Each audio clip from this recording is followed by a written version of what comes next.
Welcome to the Healing Hour with Sarah O'Brien. Hi guys, welcome to Thursday. Welcome to the Healing Hour. I'm happy to see you here, whoever is here. I am happy for whoever is tuning in, either on the replay or live. I appreciate you being here and learning a little something about healing, wellness for you or for maybe the people around you. I'm going to start with my usual. I'll do a check-in and then I'll take my 3 deep breaths. Feel free to drop your check-in in the chat if you want. Just 1 or 2 words or a sentence about like where you're at, or maybe that describes where you are today and how you're showing up today.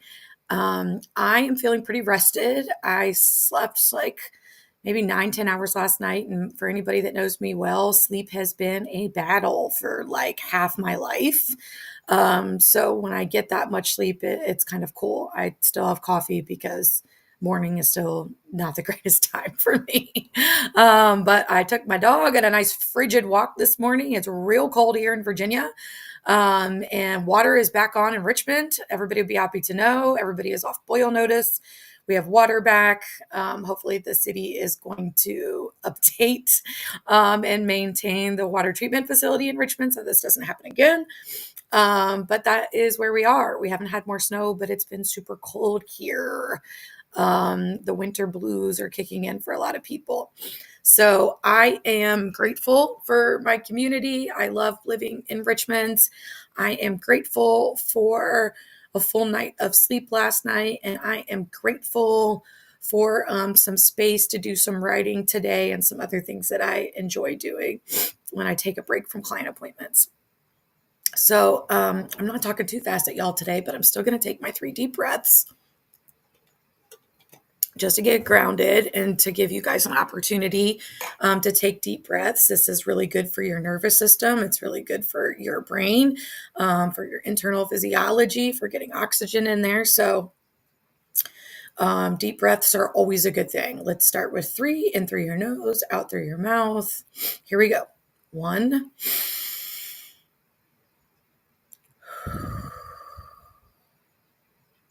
Try to extend the inhale and the exhale. 2.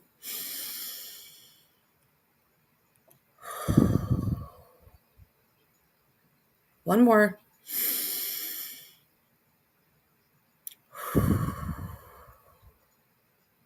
Okay.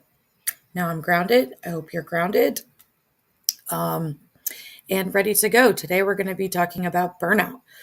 I have nearly burned out twice professionally, and the more I've learned about it, I think I definitely burned out personally sometime in 2022. There was a lot of interpersonal stressors I had going on, and while I was able to actually maintain some balance with work, I was not able to maintain balance in some other things that were stressful. And I definitely experienced a lot of the things that we're going to be talking about today. This is also one of the areas that I specialize in terms of coaching and consulting and mental health work or psychotherapy. So if you live in Virginia or Maryland, I am open for taking some new clients for psychotherapy. If you live outside of those states, I am open for taking coaching clients to sort of work us through maybe some new skills, either for preventing burnout or managing burnout, if you have that going on right now. And of course, I am a trauma-informed leadership strategist and consultant. So if you need somebody to come and talk to your staff or your organization about burnout and how to prevent burnout or what to do if you notice burnout, please contact me.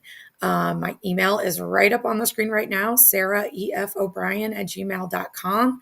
I am open for work, folks. This is the type of work that I love to do, love to educate people on, and for them to find healing this way. So drop in the chat anything that you think, anything that comes to mind as related to burnout. Have you experienced it? Have you noticed this in other people? What do you know about it? What do you not know about it? Certainly let me know if I'm teaching you something new. That's kind of the idea. I try to bring topics that maybe people aren't talking about or don't know as much about in hopes of bringing healing around these things. That's what the show is about. That is why I talk about these things. So Let's dive into some content. Burnout. What do you really know about it, and can you spot it? Burnout is an ongoing state of feeling overwhelmed, fatigued, and emotionally drained due to consistent stress in your work, family, or social life. So for me, I nearly burned out in my work life twice, and then did burn out in my family social life once. And coming back from that, takes some work, takes some effort. So this could be you if you're feeling overwhelmed, fatigued, emotionally drained due to stressors that either don't seem to be letting up or that you can't let go. So today we're going to be talking about symptoms, types, stages, and effects of untreated burnout. So do you know what the symptoms of burnout are? Do you know about the different types of burnout? Do you know the stages and progression of burnout? And do you know the effects of untreated burnout? We're going to learn if you don't. So hang in there. Symptoms of burnout. Feeling exhausted or drained of energy, feeling hopeless and unmotivated, detachment, being detached from people and things, could be your work and or the people in and around you. Become cynical and negative and feeling a sense of failure. This isn't something that is going to go away. It is something that you have to address. Down here, I have some information. The Oldenburg Burnout Inventory measures disengagement and exhaustion levels. It's a really interesting tool. I did not create this tool, but I have access to this tool and this like assessment basically, and you go in and fill it out and then you score it and it lets you know sort of where you are in the burnout scale in terms of these two things, disengagement and exhaustion. So disengagement is related to this idea of detachment, like we're just not connected to things. The Oldenburg burnout inventory that measures this is included in my burnout awareness kit, and then in the burnout recovery full kit, which includes all the contents of my 3 other compassionate self kits. Those are available for purchase on my website. You don't even need to contact me for it. You can just go right on, purchase it, and it will drop into your inbox, and you will have access to all the things that I created, all the digital forms and worksheets and things, and you don't even need to talk to me to get it. So if you are interested in learning more about burnout, you can start with a burnout awareness.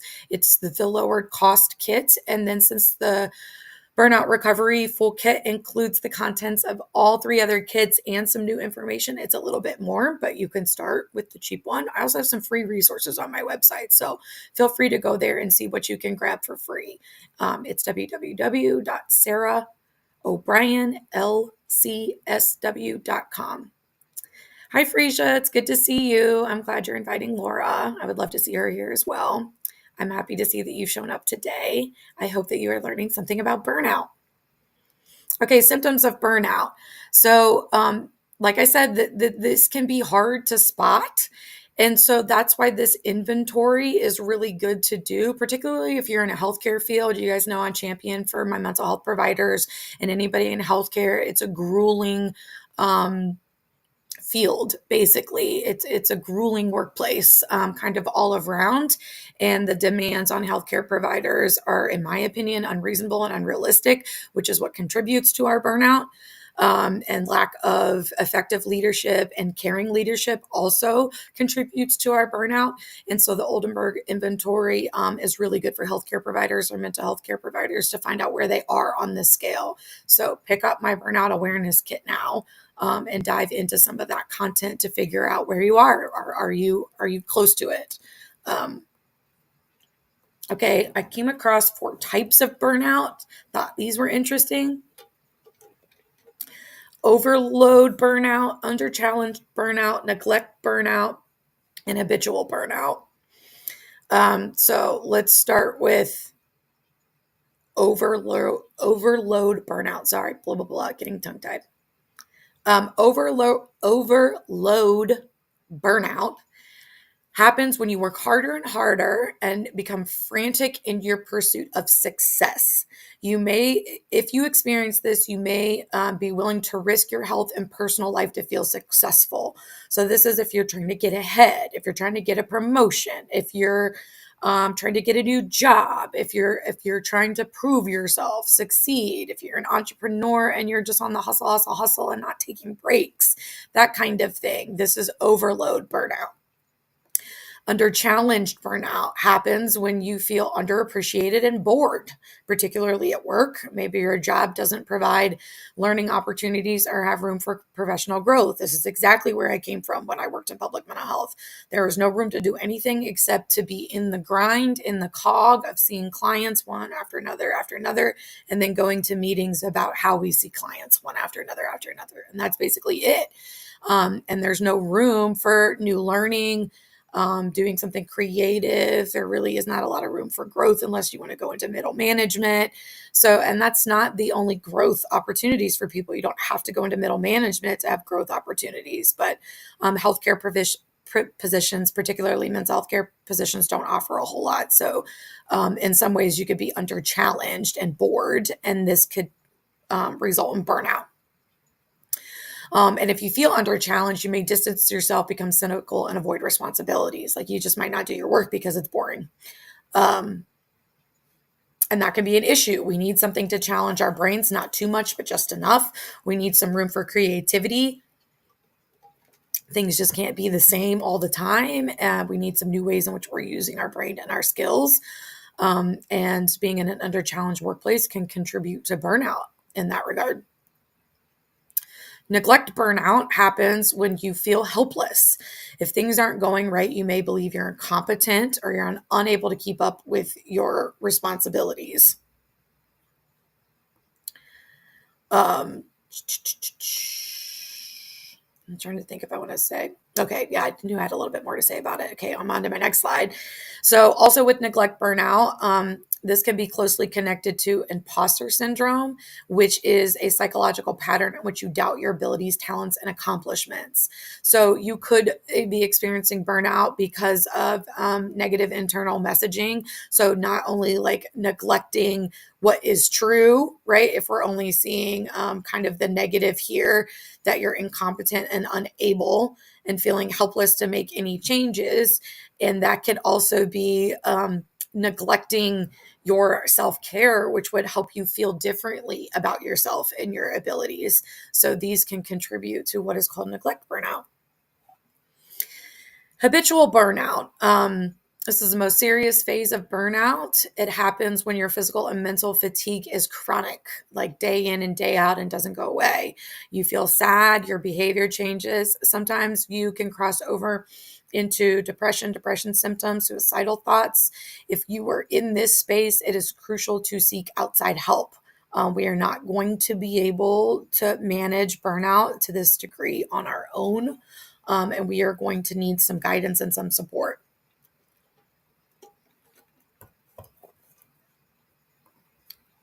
Okay, so types of burnout: overload, habitual, neglect, and under challenged. Stages of burnout. I came across 12 stages of burnout, and these go in progression from like least concerning to most concerning as we get to 12. First, an urgent need to prove yourself. In this earliest phase of burnout, you want to do well, so much so that you are being a perfectionist and fear not fulfilling demands. And because you fear not fulfilling demands, like you start to work harder. It's that idea that you're putting in more. You're maybe starting to sacrifice some of your physical or mental health. Perfectionism is not a healthy brain space to be. I have lived most of my life in perfectionism. And it's a bitch, y'all. Like, that's what I'm gonna say about it. It's constantly seeing the things that are not correct and wanting so much to correct them and not being able to, because I'm human and other people are human and things are going to always be imperfect. But trying to be perfect can cause a lot of stress. And perfectionism is often born out of fear. So fear of not being seen, fear of not succeeding, fear of not fulfilling the demands, whatever it might be here. Is this urgent need to prove yourself is indicator number one, you might be on the path to burnout. 2, working hard. You feel the need to do everything yourself and complete tasks as soon as possible. I hear that, Frisia. I learned perfectionism from my mother as well. And so much so that I would say that perfectionism was probably a value and expectation in my family system growing up, at least of me. There was an expectation that I don't do things wrong, that I don't get things wrong, and that I'm perfect. And that if I do anything wrong, bad, or not what my parents wanted, particularly my mom, then it was really bad for me. So being perfect was in some ways a coping mechanism and saving me from more trauma and like my mom being upset at me.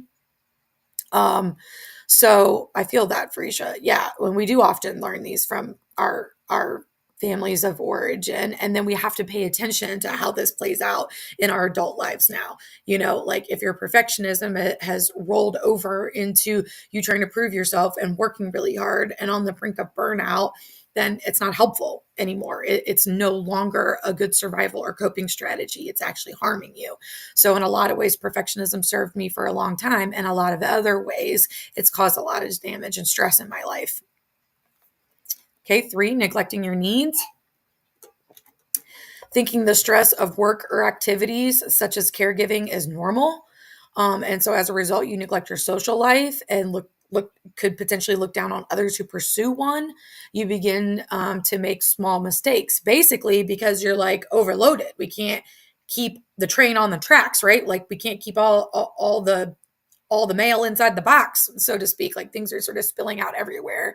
And we are sacrificing some normal balance in our lifetimes with other people away from the things that are causing us stress. In this case, we're talking about caregiving in this little example.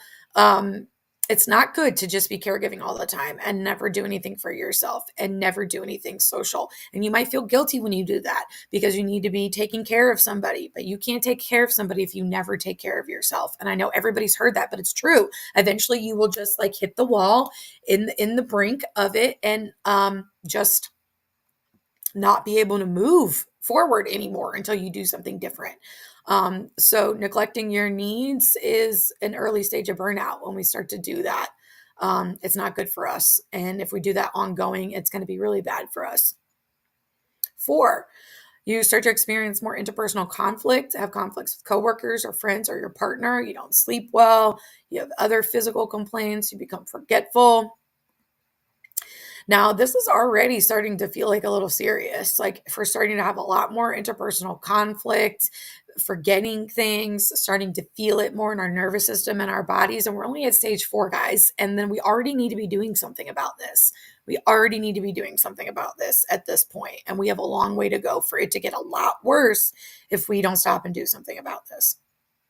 5, a revision of values. You start to see things differently and begin to seem insensitive to others around you. So this is getting calloused a little bit, kind of cold and hard because you're not taking care of yourself and you're overworking or overdoing someplace else. And that's just think of that as like one big ball of like stress, like one big like tightly wound thing. And so yes, of course, you probably become more unpleasant potentially. And have less patience and tolerance for things around you or people around you or other people around you. Friends and family become secondary to your goals. Like this could be at work. And so you're neglecting things that used to be important to you because you are working too much or putting too much energy into that one thing and not having enough balance. Number 6 would be denial, bitterness, and cynicism start to creep in. You begin to cut yourself off from others, becoming impatient, intolerant, and angry. Again, this is this like low frustration tolerance, low patience. Like I can't, I'm so wound up and I'm so stressed all the time. Just the slightest thing just kind of makes me explode or like makes me really angry and even more impatient with other people. And that starts to come out. Other people can start to see that.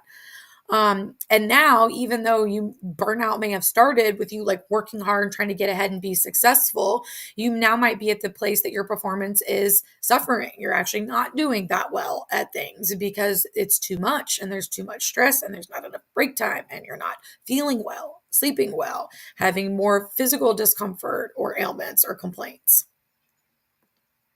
7, withdrawal. Dealing with others feels like a burden. You get angry if someone criticizes you, and you may feel disoriented or helpless. You may try to self-medicate with alcohol or drugs or prescription substances used incorrectly or inappropriately. And this is like it's like that overload thing. It's too much. I am giving too much in one area, so I literally have nothing to give in this other area. And a lot of if it's work or something, or if you're caregiving one person, the other areas will be the other people and the other things in your life. Yes, you may have less energy, and of course you would, to interact and engage with other people if you are pouring out all of your energy to succeed or caregiving or in some other type of way. 8, behavioral changes, apathy can set in. Nothing matters anymore. Maybe you avoid additional responsibilities. Again, like your ability to function becomes lower and lower and lower. If our performance starts to suffer, if we're not interacting with people, if we're not taking care of ourselves, if we're having sleep problems, if we're having physical discomfort and issues, then we can see how it would be easy to start neglecting other responsibilities. It's like, where are you going to find the energy? Where are you going to find the literal physical strength to do whatever you need to do? Grocery shop, the dishes, taking the car to get inspected, like whatever it might be. Like we really just can't anymore. And this is when it looks like the apathy and that nothing matters. And we just don't have the ability to do things the way that we were doing them before. We literally don't have the energy for it. Depersonalization. 9, you lose your sense of identity, seeing yourself as only a vessel through which work and responsibilities are completed. Your life maybe feels meaningless and you begin to neglect your health. This one I really started to notice when it was like at the height in like 2022 for me when I was feeling really terrible. I think I started to tell myself this message, like, I'm only good for what I do. I'm only good for what I do for other people. I'm, only good for what I provide and what I give, and nobody is concerned about giving back to me. So why ask? It's a very negative headspace to be in, and it's not healthy. But it makes sense, like if you move through this progression of burnout, which is basically just like on a spectrum and levels of taking less care of yourself, spending more energy on something else, whether it's taking care of people or work, etc. And that really there's just not enough balance, and we have to have some of that to be healthy. Okay, number 10, feeling empty, exhaustion, anxiety, and panic set in, sort of the idea of like, it's never going to be different. This is how it is. Despair, you may have feelings of self-hatred or depression coupled with suicidal thoughts. And then total burnout. This last phase is the mental and emotional collapse completely, like inability to be well kind of all around, mentally, physically, work performance, relationally, like we are just not doing well in all areas. If we are in 9, 10, 11, 12, so if you are experiencing depersonalization or that like detachment, feeling empty, despair, or total burnout, you need to seek outside help. There's no shame in that. Burnout is part pattern of behavior. Sometimes it's expectations of others that we don't realize that we're trying to meet or that we are supposed to meet, like at work.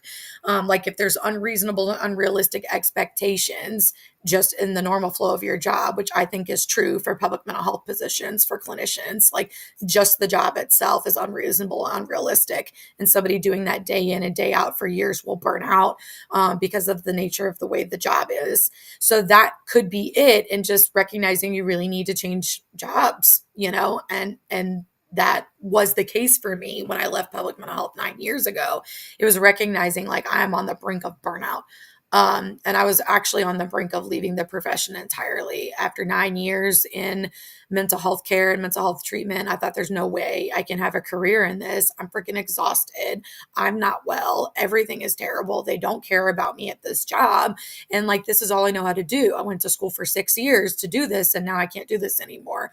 And recognizing I really just needed to change jobs, which is when I started my private practice, and haven't really come to the brink of burnout to that degree ever again, but came close in 2022. Like I'm saying, the pandemic had been going on for a while, and then I had some personal stuff, and then it was all just kind of there for me. But if you are experiencing depersonalization, feeling empty, feeling despair, or a total mental and emotional collapse, then you need to seek outside help. You need to find a therapist. Okay, like what are the effects of untreated, unaddressed burnout? Well, your mental health is going to suffer. Burnout itself is not a mental health diagnosis, but it can lead to mental health diagnoses, basically because you're not caring for yourself and your physical and mental health is so poor from outpouring for some other reason and not inpouring to yourself enough. So if left untreated, it can affect your career and relationships as well as your physical and mental health. It can lead to depression and anxiety. And then you could actually have symptoms that meet criteria for a diagnosable mental health disorder. So if you catch burnout in the earlier stages and do something about it, it's less likely that you will end up with a mental health diagnosis as a result of unchecked and untreated burnout. Other effects are job absence. Obviously, in the workplace, prolonged burnout can lead to chronic absence and job dissatisfaction. That's exactly what it was for me in the end. It's like every day that I could call in and not be there, I was doing it. I was so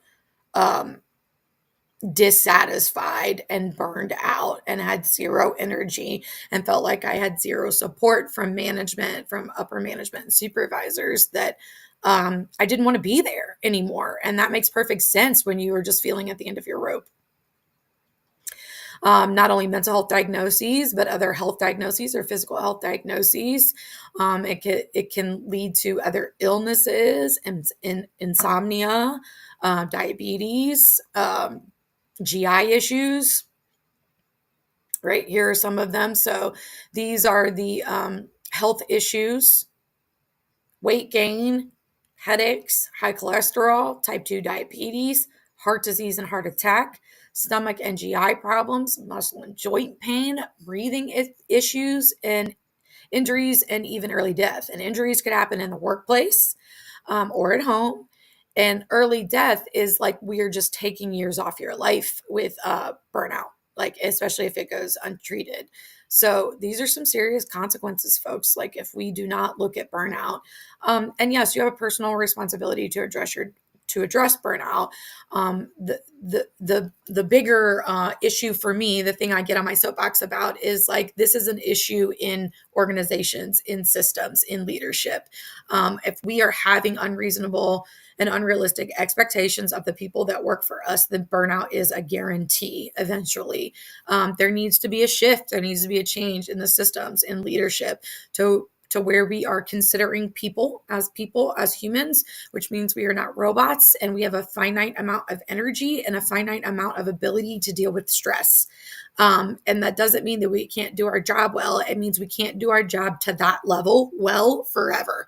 Like there has to be a break, and there has to be less stressful work, and there has to be more reasonable expectations that we can actually meet regularly, and not feel like we meet that only when we've poured out everything that we have to give. So for me, this is definitely also an issue in terms of leadership and the way that you lead others, and in the way that you communicate with others, and the things that you value and elevate, or make important at the organization or the workplace. And the people need to be it. And if people are important, burnout should be important to you. And the risk for your people getting burnout or suffering from burnout should be important to you. And that's something that we need to look at as we move into trauma-informed leadership, which is where I think things are going. At least that's where I hope things are going. Okay. What can you do about it? So we talked about symptoms, types, stages, and then effects of untreated burnout. If you're experiencing this, like I said, it's not going to be good to try to keep going. It will only make things worse. Instead, you really need to take a break and take a step back to help yourself recognize these signs and work to lessen it. And this might mean you need to change jobs. And I know that sounds really overwhelming for a lot of people, but if your workplace is just causing so much stress that you're burned out and you can't get out from underneath of it, then you're going to have to leave and find a new job. If you've advocated for yourself and leadership and management is not doing anything to change your workload or address that you feel so stressed and overwhelmed and burdened and burnt out at work, then you need to leave your workplace. And I know it's not easy. So if I'll give you guys my example, I knew I needed to leave my job like a year before I left my job, because I was not in a position to leave it as soon as I recognized burnout coming. And so really my burnout just got a lot worse by the end. And I had to do like more work to bring it back, but I was also not in a position to leave my job right when I recognized it. It was about a year later that I actually left my job. And 9 months of that year was me building my private practice on the side. So honestly, I really put out more energy that I probably didn't have, really having to push myself some, put out more energy to be able to leave my job that was super stressful. So it got worse before it got better, basically, because I had to double time, do another job on top of my really stressful 40-hour-a-week job, to then get out from under all the burnout and stress from my 40-hour-a-week job, remain in my field, providing mental health treatment in a different capacity, where I have control over the boundaries and my own capacity and limitations. And therefore I can practice mental health care now with way, way, way, way, way less risk of burnout, because I'm in control of balancing things. This is why I have pivoted some since 2022 and doing some other work and writing. This is why you guys see me doing this podcast now. Chief Mental Health Officer for Circle of Friends Club, Director of Student Wellness for Transformation Kitchen and HR4U. This is all an attempt to diversify, so I'm just not in the cog of seeing clients for therapy sessions day in and day out, 6, 7 sessions a day, 5 days a week for years. I need to do something different. I need to have more balance, and I need to have more diversity in my work week. So now I spend 3 days a week practicing psychotherapy with clients, and I spend 2 days a week in my other roles and responsibilities, including doing a lot of writing and content creation, hence this podcast, and education for others, speaking and training opportunities. And that has helped balance some of the burnout in the workload. I feel absolutely way far away from burnout now, especially in terms of clinical care, which affords me the ability to provide better clinical care because I'm not burned out. And if you find yourself in this is what you can do. You need to seek help in managing your stress, engage in more things socially, more social activities with people, change your attitude about work. I understand that's easier said than done. And it's a process, but you can get started on it. Set new priorities, including some of your self-care. Pay attention to other habits that you have. Try to eat healthy foods and engage in healthy movement regularly. That's something that I make time for. It's part of the reason why I don't start my day until like 10:30 or 11, because I have a routine in the morning that's helpful for me. I can engage in my healthy movement. I get outside, I take my dog for a walk, I do yoga or other stretching or some weight training. And the morning is the best time for me to do that. And for me to stay in that healthy routine, having set that new priority, is really beneficial in working for myself and not having to be at a job at 7:30 or 8 o'clock in the morning, because it's so much harder for me to do the other things that helps me care for myself. Okay, those are some ways that you can address your burnout. How specifically can I help? I've given you guys like a lot about my services and products and what I offer.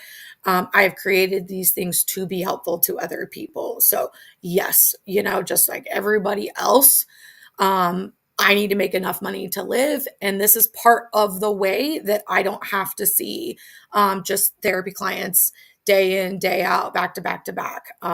To reach the wider audience and to get some more healing and education to people, I've created some digital products that can be helpful. So there is a free book on burnout, and 17 terms to describe burnout. That's available on my website. You can find it either in free resources or under private practice resources. I mentioned this earlier, but I have a burnout awareness kit. It's one of my compassionate self kits. The other ones are self-care kit and setting boundaries kit. The burnout awareness kit includes a recovery guide, a self-care checkup, inventory, and promise, and it includes that Oldenburg burnout inventory that you can take, and how to score it is included in there. And like I said, that one's $19. And then you could do the burnout recovery full kit, which includes a self-care kit, the setting boundaries kit, the burnout awareness kit, and some more extras, as well as that Oldenburg inventory that measures that disengagement and exhaustion. And that can tell you like how close are you to stage 1 versus stage 12. And that one's a little bit more. It's $49. You can find it on my website. Again, guys, you don't even have to interact with me. If you want the kits and you want the information, you can go directly to my website. There is an order form. You fill it out, you pay, it comes directly to your inbox. You don't have to deal with me at all. So if you want to start learning about this and you're not really sure where to go, just go there, get one of those. You don't even have to talk to anybody. You can start reading about it and learning about it on your own, and then decide when and who you want to reach out to somebody for some further help. I am available for that help. Like I said, if you live in Virginia or Maryland, I'm open for a couple more psychotherapy clients this year. And my schedule is open for coaching clients and coaching services. So you can have dedicated one-to-one support for reaching these goals. I also have coaching packages available if you want like a series of sessions. All available on my website, guys. Go look. You can contact me there. You can purchase things right from there. And then finally, something that is really vital for mental health providers, maybe all healthcare providers, but I know us in mental health feel really siloed and siphoned off a lot. And we often feel siloed and siphoned off a lot from other healthcare providers, as if we are not at the same level or caliber. Don't tell yourself that negative message. It's not true. We are very valuable. We provide a healthcare service. The demands for mental health care providers is unreasonable, in my opinion, all the way down to insurance expectations. But I'm sure if you're a mental health provider, you have a passion for it, because you would have to, because it's not a lucrative business, and we don't get a lot of respect. And so I commend you for being a mental health care provider, knowing it's not celebrated that much in all the ways. And so if you need support, come join us at Circle of Friends Club with your mental health provider membership. And there's lots that we're going to do once we get a group of mental health providers over there. There will be monthly just like support groups where we can just chat, vent, be together, lift one another up. I will also offer clinical consultation for anybody that is practicing and has tough clinical cases. I've been a practicing provider for 15 years. I don't know everything, but we can hash it out together and maybe in a group with some other experienced folks with their 2 cents. And then if you are interested, if you already have your private practice or you're interested in private practice startup, that's a consultation service that I provide. And then in the Circle of Friends Club group membership for mental health providers, I will offer monthly business consultation if you're a practice owner. So then you'll get tips about that. So lots of perks, and including handouts and resources. You'll get a business listing that's international for any of your services, for your psychotherapy services, for other things that you offer. That's included in your membership. And so there's really a lot to offer there. Reach out to me or my partner wellness, Jason Wilson. You guys know he's behind the scenes doing all this fun stuff for me so that I can be out here talking to you and we can get you hooked up with a membership. You can do it monthly or you can do it annually. You can try it out for a month and then cancel. There's no obligation. Honestly, our mission is to, and definitely mine is just to reach people, get us together so you're not feeling alone. Everybody needs community. Everybody needs support, me included. And I would love to be more connected to some mental health providers. And I would love to offer a trauma-informed space for mental health providers to feel safe. Honestly, in some regard, just really bitching about how terrible the field is and all the terrible things in it, because we all understand it. And sometimes we just need to say it out loud and be validated by the other people who understand that. And so I really just want to offer a healing resource to my fellow mental health providers, because I know burnout is real for us and it happens all the time. And feeling like an island and alone in this work is also very real for us. And also being very afraid to complain about our work is very real for us, given the way that others view our work, how we are not respected as much in the field. And I don't want that to be the case. So if I can at least be a space that opens up for mental health providers to come and have community, get some resources, get more exposure for their business. If you want your own podcast, you can have that too. We have a lot to offer over here, and I would love to see you guys. It's a really affordable membership. It's less than a LinkedIn premium. FYI, and you're probably going to get a whole lot more out of it because you're actually going to get to talk to some people face to face via video. So I would love to see you guys over there. If you want to dive more into your burnout healing journey, or at least your burnout awareness journey, so that you can spot it either in you or a family member or a coworker, to be able to help facilitate healing for somebody else, then please grab one of my kits. I would appreciate it. I just appreciate the support for my business, but also appreciate any feedback from anybody who picks those up and let me know what you think about it. Was it helpful? What was good? What wasn't? And then I can always refine my resources for what people need. Okay. For anybody who's just tuning in for the first time today, who am I? I am Sarah Fargo O'Brien. I am a licensed psychotherapist, specifically a licensed clinical social worker in Virginia and Maryland.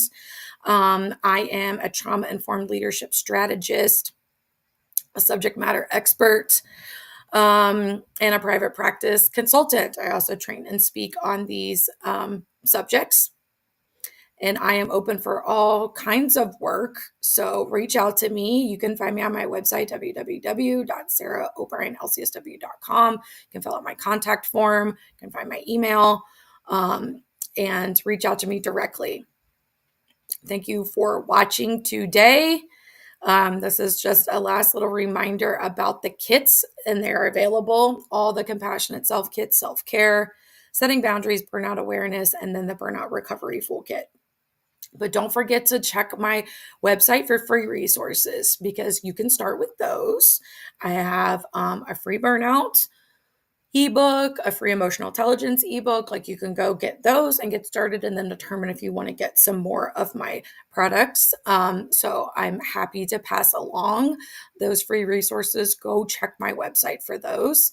My partner, Jason Wilson, will be putting out the Circle of Friends Club newsletter on Sunday. It is going to have a list of all of our services. Eventually, that will be posted on our website, but we are doing some updates on that. We do have a Freedom Fight Expo coming up in February, so keep an eye out for what that's going to be about and who we're going to have speaking. And therapists, come join us. Check the newsletter. Check the services that we offer. And also in the newsletter is all the virtual events coming up for the next week, the other podcast shows that Circle of Friends Club hosts, the weekly Bible study that Jason hosts, and a number of other things. So check out the newsletter. It drops on Sundays usually. Check Jason Wilson's site or the Circle of Friends Club site. That's where it will be. Next week, I will not be here, guys. Self-care. I have a doctor's appointment and a massage at the time that is the healing hour. So I'm taking a little 1-week break so that I don't burn out and I have some room in my life, in my week, for some other things that I need. And that happens to be when I get scheduled things. So honestly, and I probably scheduled them 3 months ago before I even had this show. And I will do my best to keep my Thursdays at 11 open, but just know I will not be here next week, but we will be back the week after that. And we might be talking about some more burnout because there's just a lot in here that we could be going through, or I might be talking about some other ways that we could find some healing via trauma-informed care. So keep watching. Not next week, the week after. I appreciate you guys tuning in. I appreciate anybody that supports me. And I wish you all healing and wellness as we move into the weekends. Thanks for stopping by. I'll see you next time. Thank you for watching The Healing Hour with Sarah O'Brien. See you next time.